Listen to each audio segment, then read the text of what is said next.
Hello aspirants, welcome to Anthropology series of UPSC Vidyalaya. I am Shailaja Areti, and in this session we will dwell into Unit 1.7, that is the cell's biological basis of life. First and foremost, let us familiarize ourselves with the topics outlined in the syllabus. This particular topic is quite extensive. As you can see, they have mentioned many topics in the syllabus. So during this session, we will comprehensively cover about cell organelles. Just like our human body consists of various organs like eyes, ears, hands, legs, and etc. Just like that, a cell also consists of many parts. As a cell itself is very microscopic, so the parts inside the cell are super microscopic in nature. That is the reason we call them as organelle. So organelle means small organs. Okay. So in this session, we will discuss about the cell organelles. Additionally, there will be another video dedicated to DNA structure. The remaining parts of the syllabus will be discussed on our app UPSC Vidyalaya. Okay. We are talking about the cell. The first and foremost difference, what we need to understand is about prokaryotic and eukaryotic. Okay. If you clearly see in this picture, this is prokaryotic and this is eukaryotic cell. So first let us understand about the etymological meaning associated to these two terms. So first, karyotic, it is derived from a word which is karyon. Both of these words have a Greek origin. They are derived from the Greek language. And karyotic is derived from a word which is called as karyon, which means kernel. Okay, in biological terminology, we call this as nucleus. So etymologically, it means that these are the cells which are formed much prior to the formation of nucleus. Okay, so they are formed before the formation of nucleus, as you can see here.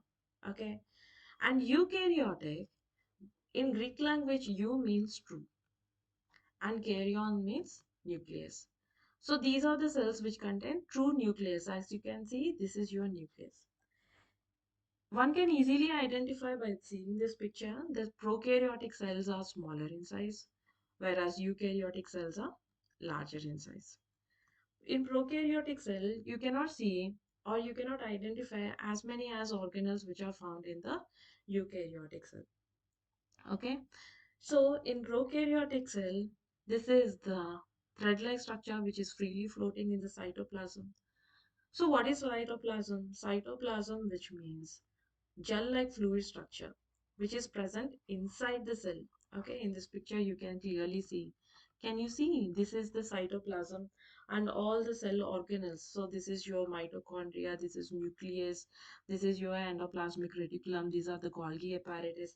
All these organelles are freely floating in the cytoplasm. So in prokaryotic, as we don't have as many organelles which are found in eukaryotic, the hereditary information which is passing on right from ages, that is your DNA, the thread-like structure is freely floating in the cytoplasm. So the area where this DNA is floating, this area is called as nucleoid. This area is called as nucleoid. So that is the reason we call it as prokaryotic, as it doesn't have any nucleus. Unlike the prokaryotic, in eukaryotic, we have a dedicated cell organelle, that is the nucleus. In nucleus, our DNA is nicely kept. Okay. And this nucleus is super important organelle of the cell. That is the reason it is double membrane bound. So membrane means it is like a outer wall. Okay. So it's like a fence or something like that in building. So just like that, as the nucleus is very important organelle of the cell, it is double membrane bound. Okay. So how these cells has actually existed? So it is a prokaryotic cell which has existed much prior to the eukaryotic cell. So now let us understand about the story behind it. In order to understand this, we need to understand about the geological timescale. Approximately, it is believed that approximately around 4.5 billion years ago, the Earth has formed. When the Earth has formed, the environment on the Earth is not conducive enough for the life to get started. So later on, approximately around 3.7 billion years ago, because of the various chemical reactions and lightning and etc., the building blocks of life, that is the amino acids has existed. These amino acids, they underwent many chemical reactions and thus protein has formed, and from protein slowly a cell has formed, and that cell is nothing but our prokaryotic cell. As these cells have greater antiquity and which are very basic in shape and size, that is the reason they are smaller and it does not have as many organelles as eukaryotic. Later on, after 1 billion years, that is approximately around 2.7 billion years ago, our eukaryotic cells came into existence. Okay, so by this time, based on the environment and conditions and etc., the cell has adopted itself and thus gave rise to many organelles which actually exist. Okay, so with this basic understanding, let us understand about the other differences which are found in the prokaryotic as well as the eukaryotic cells. First, let us understand about the definition. So, prokaryotic cells are essentially unicellular organisms. Okay, so where the nucleus is not found and it is not membrane bound also. The best examples are bacteria and archaea. Eukaryotic cells are found both in unicellular as well as multicellular. Okay. So in eukaryotic, what we need to understand is that certain organelles are single membrane bound, certain organelles are double membrane bound, and there are some organelles where they are not bound by any membrane. Okay. The best example for the multicellular organisms are plants, animals, fungi, and etc. Human beings, primates, gorillas, chimpanzees, and etc. You can mention a number of examples for the eukaryotic cell. And cell size, we have already understood prokaryotics are smaller in size. They are lesser than 5 micrometers, whereas eukaryotes are larger in size and they range up to 10 to 100 micrometers. And the cell wall, that is the outer layer, that is the fence. So as our house consists of a fence, you already know that like we have a fence or a outer wall, just like that a cell also contains a cell wall. In prokaryotic, the cell wall is complex. Why? Because it is the only thing which is keeping the cytoplasm, the hereditary material, that is DNA, all these things binded together.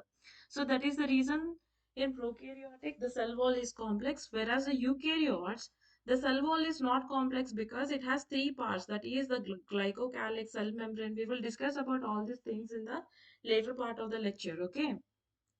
And the nucleus. We have already understood that prokaryotes contains the nuclear region, whereas the eukaryotes, in this, the cell is present and it is double membrane bound. It is double membrane bound. And the chromosomes. Chromosomes are nothing but the DNA. See, this is the double helical structure of the DNA. Okay, if this DNA is super condensed and coiled, then it will form the chromosomes. Okay, about chromosomes and etc. we will study in the UPSC Vidyalaya app. Okay, so the chromosomes in prokaryotic, it is only one long single loop of DNA, but in eukaryotic, they are more than one. Okay, in human beings, we have 23 pairs of chromosomes, right? Which we inherit from our father and mother. And the DNA replication, where the DNA exactly copies itself. Okay, so that is what we call, in short, we call it as DNA replication. So in prokaryotic, it regulates the entire genome at once, whereas in eukaryotes, it is highly regulated with the selective origins and sequences. And if you're talking about the ribosomes are those organelles which synthesize the proteins. Okay. In prokaryotic, they are small. In eukaryotic, they are large. And the cytoplasm, it is present both in the prokaryotes and eukaryotes. We have already understood what is cytoplasm. Mention in the comment section. Please mention in the comment section. So now let us understand about the cell. It is believed that approximately 8.7 million species are inhabiting our planet Earth, and every single species are composed of at least one cell or more than that. Okay, so those cells which contains only one cell, we call it as unicellular, and this unicellular is capable of doing every single function like digestive. Like if you see in human beings, we have some organ systems. Okay, so what are they? We have respiratory system, digestive system, urinary, I mean the excretory system, and etc. Okay, nervous system and etc. So these are the systems without which a human being cannot be healthy. But the unicellular organism is composed in such a way that it is capable of doing everything. Okay? And multicellular. So in both unicellular and multicellular, you will find cell. And human body is estimated to have 65,000 trillion cells. Imagine, like 65,000 trillion cells are existing in our human body. Now let us understand some trivia related to this cell. And the cell is first discovered by Robert Hooke in the year 1665. Okay. So this man, while observing cork, he is actually observing this cork under the microscope. And because they are the dead cells of the plant, okay. So after observing this cork in the under the microscope, he found this small kind of partitions, and thus he named it as cell. The small kind of partitions are named as cell. And later on, we have this Anthony von Leeuwenhoek. He is a Dutch tradesman as well as a scientist. He is very enthusiastic. Okay. And he built a microscope. And he is the first person who has saw the live cell. Okay. He drew some protozoa from the rainwater. He collected some rainwater. He observed under the microscope. Not only that, he also observed bacteria from his own saliva. That is the reason he is called as the father of microbiology. So he is called as the father of microbiology. This trivial information is even relevant for your PCS and for UPSC biology and etc. Okay. Now let us understand about the different types of cell. First of all, we need to understand that many cells they give rise to tissues. Okay, like you have the muscle tissue and etc. And many tissues together they form an organ like hands, legs, eyes, and etc. Okay, and many organs together they form organ system. Say for an example, if you take digestive system, okay, so the digestive system starts with the mouth. Okay, and from mouth we have this esophagus. So here we have trachea, and next we have this esophagus, and later we have J type of sac, which we call it as stomach, duodenum, and later we have smaller intestine, larger intestine, and finally we have this anus here. Okay, what are all these things? They are the organs which are present inside the one organ system. That thing we call it as digestive system. So many organ system like the digestive system, respiratory system, excretory system, nervous system, and etc. All these things form a organism. Okay.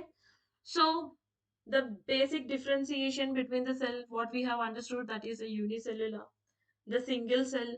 Okay. The example amoeba, Caldemonas, multicellular, we have multicellular organism. This organism is made up of many cells. Okay. So now we have already understood that there is one fence. Okay. So there is some fence which is keeping the organelle safely inside it. And that thing we are calling it as membrane in biological terminology. Now let us understand about those organelles without membrane. Okay. So the organelles without membrane are cell wall, that is the outermost part of the cell, one of the outermost part of the cell. Ribosomes. So can you see in this picture? This is endoplasmic reticulum. Or specifically, if you want to name it, we should name it as rough endoplasmic reticulum. This rough endoplasmic reticulum bound the nucleus. Okay. So from this nucleus, there will be an organelle which is called as nucleolus, which is present inside the nucleus. From this nucleolus, these ribosomes generate. Okay, the nucleolus synthesize the ribosomes, and these ribosomes stick to this endoplasmic reticulum. So that is the reason these are many in size. That is the reason they are not membrane bound. So ribosomes are not only found on the rough endoplasmic reticulum, but they are also found in mitochondria as well. We will discuss about all these things in the later part of the lecture. And cytoskeleton, it is one of the outermost region of the cell. Okay. So these organelles without membrane, they are present both in the prokaryotic as well as the eukaryotic. Now let us understand about those organelles which are single membrane bound. Okay. So they include vacuole, lysosomes, Golgi apparatus, endoplasmic reticulum. These organelles are found only exclusively in the eukaryotic cell. Now let us understand double membrane bound cells, which are very, very important. That includes your mitochondria, nucleus, and chloroplast. Please understand that chloroplast is present only in the plants. Okay, and in those organisms which can synthesize its own food, like the blue green algae and etc. Okay, so chloroplast is present only in them, right? Now, the other trivia which is related to the cell. The smallest cell in the world, it is Mycoplasma gallisepticum. It is a parasitic bacterium which is found or which is present in the primate's bladder, or it is found in the primate's bladder, waste disposable organs, genitals, respiratory tracts. These are the places where you can find this smallest cell in the world, that is a Mycoplasma gallisepticum. The largest cell in the world, that is a ostrich egg. Okay, and the longest cell in the world, it is a neuron. So this is the neuron. The largest human cell, it is a female ovum. It is a female ovum. Okay, and the smallest human cell is the red blood cell. Can you see it is biconcave in nature? And please understand here that red blood cells do not, even though it is a cell, it doesn't contain nucleus. It doesn't contain nucleus. Okay, so now let us understand about the cell organelles. We have already understood about the cell organelles. Okay, so organelle, which means the little organ, they are found in eukaryotic cells, and certain organelles like DNA and etc. they are found even in the prokaryotic. The aqueous component, apart from the cytoplasm, see, consider this to be a cell. Okay, the entire fluid here is called as the entire fluid where the organelles are floating. They are called as cytoplasm. So cytoplasm is the entire fluid minus the nucleus. Okay. And then what is cytosol? Cytosol is that fluid which is between the organelles. Say for an example, here we have a mitochondria and here we have a mitochondria. Here we have endoplasmic reticulum. So the fluid between the two organelles, okay, the fluid between the organelles is called as cytosol. So I hope that you have understood about the difference between the cytosol and cytoplasm. Okay, so these are the various cell organelles. See here, this is the nucleus. So these dots are the nuclear pores, and here you have your DNA, okay, wrapped in the form of chromosome. The blue color liquid, the fluid, the gel-like fluid, which is called as cytoplasm. This is your mitochondria. So here you see there are some studs, okay. So this is your rough endoplasmic reticulum, and there will be one thing after rough endoplasmic reticulum, that is called as smooth endoplasmic reticulum. Okay, so next we have the Golgi apparatus. These are the centrioles. And regarding this chromatin, we will discuss in the DNA structure topic. Okay, so nuclear envelope is nothing but it's a nuclear membrane. Okay, so now let us understand about the parts of the cell. So we have cell envelope. Next we have cytoplasm, mitochondria, plastids. Please understand that plastids are present only in the plants. They are not present in the animals. And it is also present in those organisms which can synthesize its own food in the presence of sunlight and water with the help of chlorophyll. Okay. And next we have the endoplasmic reticulum, Golgi apparatus, lysosome, centriole, vacuoles, and nucleus. So these are the topics which we will discuss in today's session. The first and foremost thing, that is a cell envelope. Okay, so have you ever written some letters in your childhood where you will nicely, after writing a letter, you will place the letter inside the envelope? So, what is this envelope? So, that is something which is binding the letter properly. So, the same thing cell also have that kind of a binding factor. It is composed of three layers. The cell envelope is composed of three layers. The outermost layer, the outermost layer of the cell, it is called as the glycocalyx. Okay. Next, there is a middle layer. This is called as the peptidoglycan. This is called as the peptidoglycan. And later we have the another layer. This is called as the cell membrane. to the cell membrane. After cell membrane, you are entering into the cell. Okay. So the cytoplasm touches the cell membrane. Cytoplasm doesn't touch your peptidoglycan or glycocalyx. Please remember this point.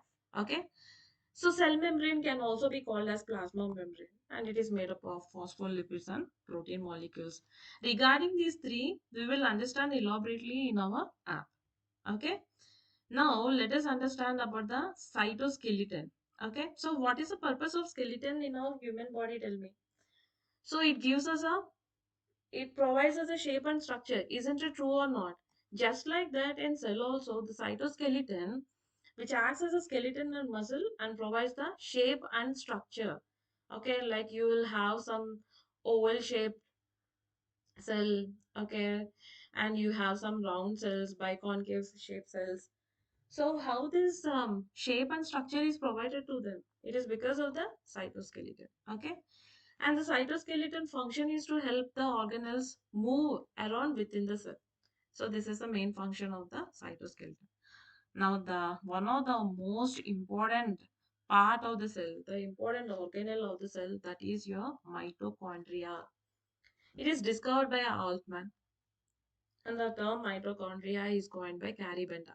See, you need not remember this information regarding anthropology. This information is not necessary, but this information will be useful for you for other PCS.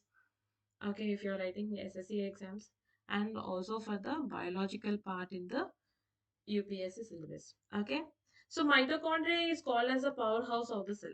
Why it is called as a powerhouse of the cell? Because it produces ATP. And what is ATP? It is adenosine triphosphate. Why ATP is that important? Because it is an organic compound that provides us energy. It provides us energy in the living cells. Okay. So say for an example, if you're constantly hitting gym, you're running, you're sprinting. At that time, you will have some muscle contraction. You will have some nerve impulse. All these things. Why all these things are happening? Okay, it is because of the ATP. Now let us carefully understand about the structure of mitochondria. This is mitochondria. Okay. So as mitochondria is very important, it is double membrane bound. Okay, it is double membrane bound. So that is the reason here we have one inner membrane and this is the outer membrane. So if you see, the inner membrane has these folds. These folds are called as the cristae. These folds are called as the cristae. Why cristae is formed? So that it will provide, it will provide more room. So that is the purpose of cristae. And mitochondria also has its own DNA. Can you see? Here there is a coil structure, a thread-like structure which is freely floating. That is called as mitochondria DNA. This is called as the mitochondria DNA. And mitochondria has its own fluid, that is a gel-like fluid. It is called as matrix. Okay. And here, these are the ribosomes. Did we understood that in the previous part of the lecture that ribosomes are also present in the mitochondria? Yeah, this is it. Okay. Did you understood this point? Now, the other function of the mitochondria is the cellular respiration. It helps in the cellular respiration. As it is important, it is double membrane bound. And we have understood that it has its own strand of DNA. So we have already understood about the cristae and matrix and etc. Right?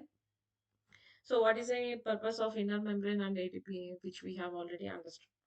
Now let us understand about the endoplasmic reticulum. In short, we call it as also known as ER, because endoplasmic reticulum is a very large name.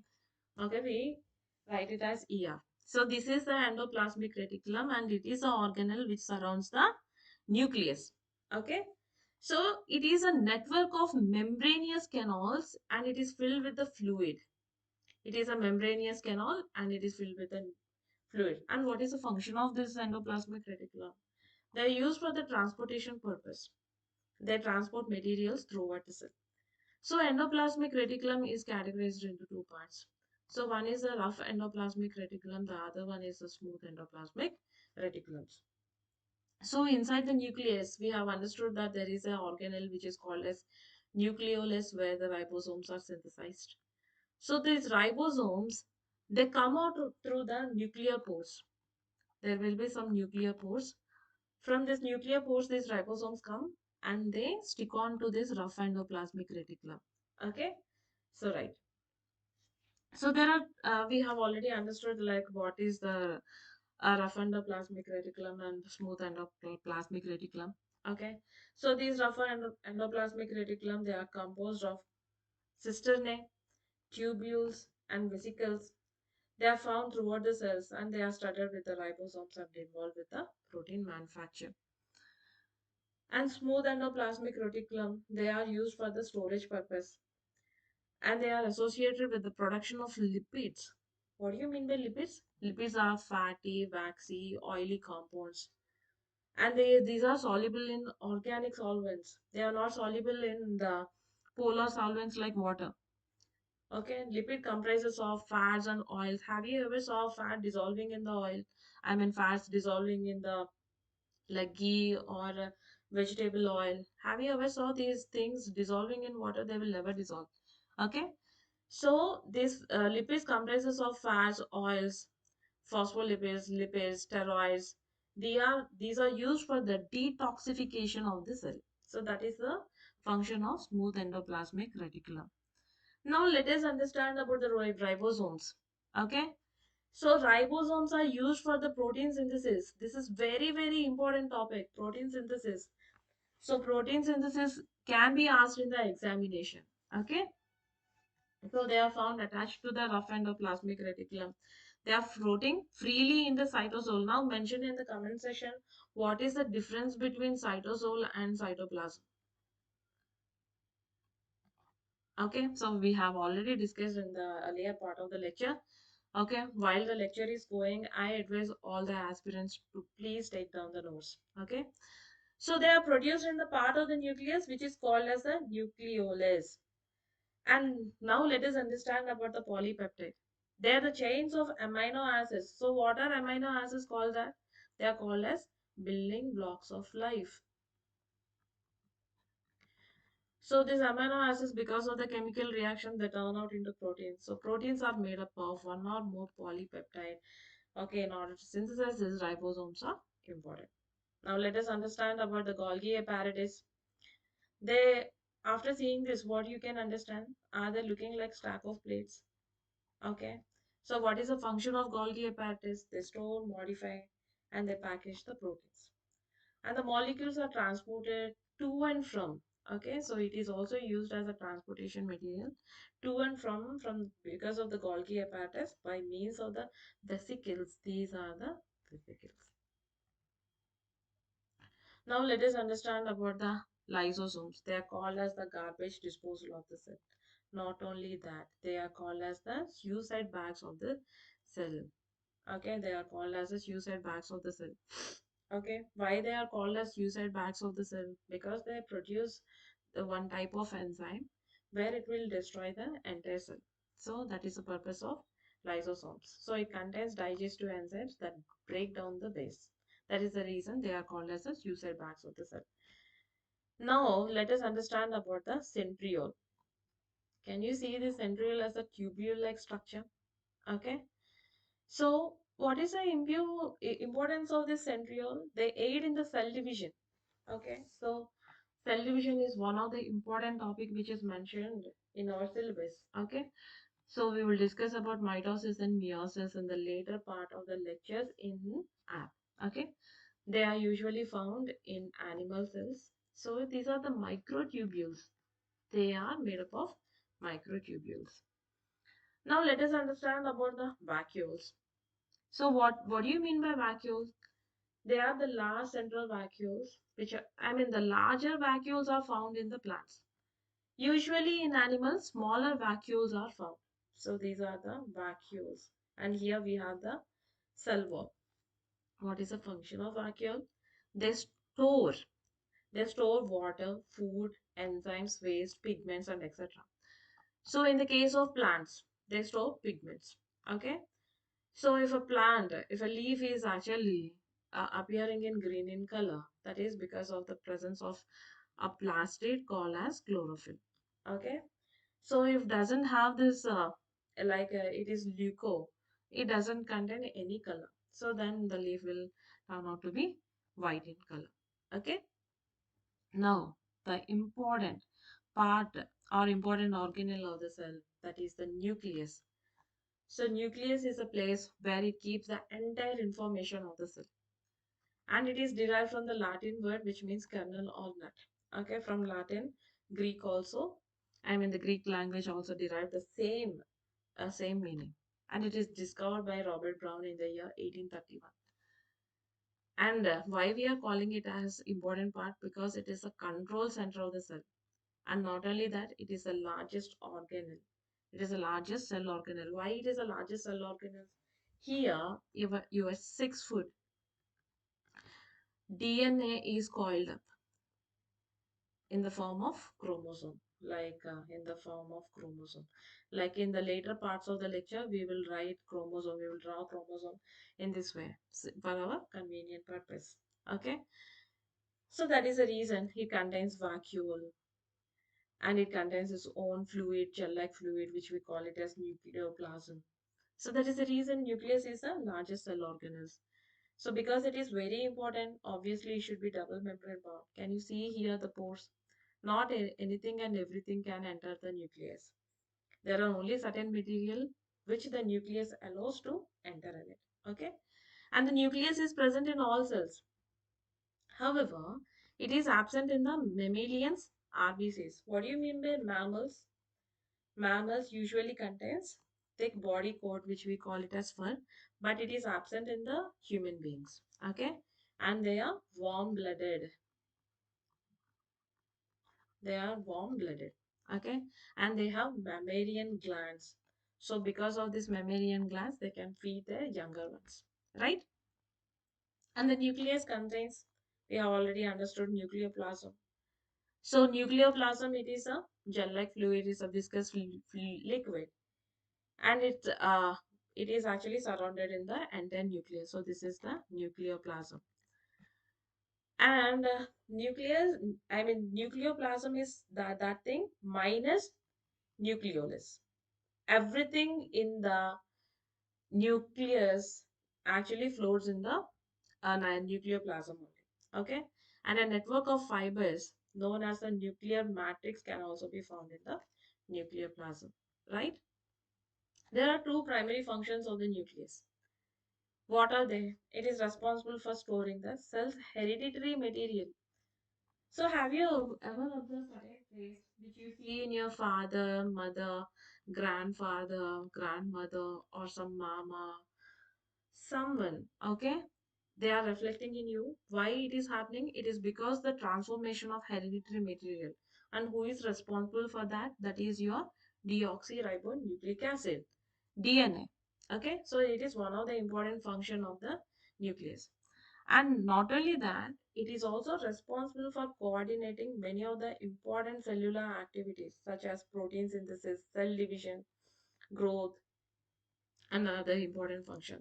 So whatever we study in physical anthropology completely consists of the organelles which are present inside the nucleus, like the chromosome or the chromatin, nucleotide. Okay, all these things are related to those things which are present inside the nucleus. That is the reason that lecture is very lengthy. Okay, so what is nucleolus? It is present inside the nucleus of a cell that is made up of RNA. So what do you mean by RNA? It is ribonucleic acid, which is single strand, whereas the DNA, that is deoxyribonucleic acid, it is a double helical strand, and it has two strands. Okay, it is double helical in shape and it has two strands. So the nucleus is present inside the nucleus of a cell that is made up of RNA and the proteins, and is where ribosomes are synthesized. Okay, so these are the two important function of the nucleus. So please note down that RNA is present in the nucleolus, whereas the DNA is present inside the nucleus. So this is the basic difference between them. So guys, that's all for the day. Now here is an important announcement which I want to make. So this is our app, that is the UPSC Vidyalaya. This app will be available on the Play Store starting from June 1st. Mohan Reddy sir, the founder, And I, Saileja Areti, will be teaching. We are the team responsible for providing comprehensive test series and guidance apart from classes. There will be an anthropology workshop which is scheduled on May 30th.